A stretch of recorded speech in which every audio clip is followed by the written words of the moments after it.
भयंकराच्या दरवाजात कोण नाटकाचे प्रभावी सादरीकरण. विद्रोही साहित्य संमेलनाच्या पहिल्या दिवशी विद्रोही विचारांचा जोरदार जागर. 20व्या विद्रोही साहित्य संमेलनाच्या पहिल्या दिवशी विद्रोही विचारांचा जोरदार जागर पाहायला मिळाला. पॅन्थर कवी नामदेव ढसाळ यांच्या कवितेवर आधारित भयंकराच्या दरवाजात कोण या संगीत नाटकाचे सादरीकरण रसिकांच्या विशेष लक्षवेधी ठरले. सामाजिक अन्याय, दडपशाही, शोषण, विद्रोहाची धारदार मांडणी करणाऱ्या या नाटकाने प्रेक्षकांना अंतर्मुख केले. ढसाळ यांच्या कवितेतील ज्वलंत शब्दांना संगीत, अभिनय आणि रंगमंचीय मांडणीची प्रभावी जोड देण्यात आली.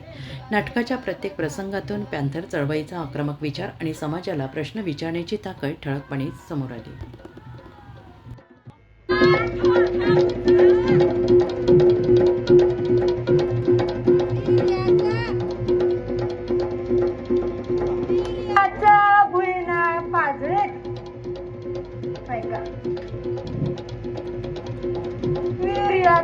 भुईना पाजरीत 84 असणं, 84 असणं.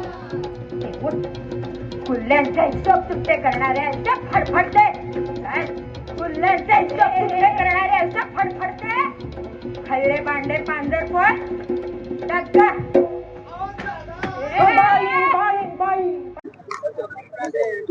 नामदेव ढसाळ यांच्या कविता संग्रहावर आधारलेलं संगीतमय नाटक या ठिकाणी आता संपन्न झालेलं आहे. 20व्या विद्रोही साहित्य संमेलनाची या नाटकाने आज सुरुवात झालेली आहे.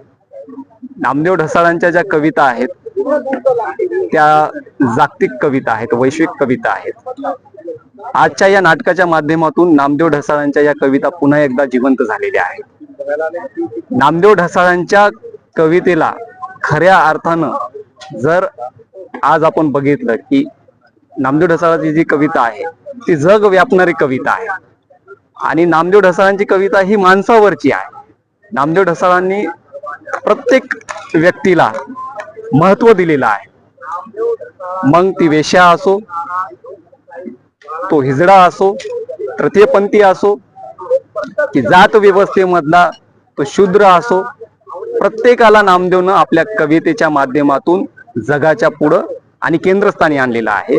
त्याच नामदेव ढसाळांच्या कविता संग्रहावर आधारलेलं हे नाटक आज या ठिकाणी संपन्न झालेलं आहे. नांदेड जिल्ह्यातील संपूर्ण आंबेडकरी चळवळीतील शाहू फुले आंबेडकरी विचारांना मानणाऱ्या लोकांनी भरभरून असा प्रतिसाद दिला आणि नांदेडमध्ये हे नाटक हाऊसफुल झालेलं आहे.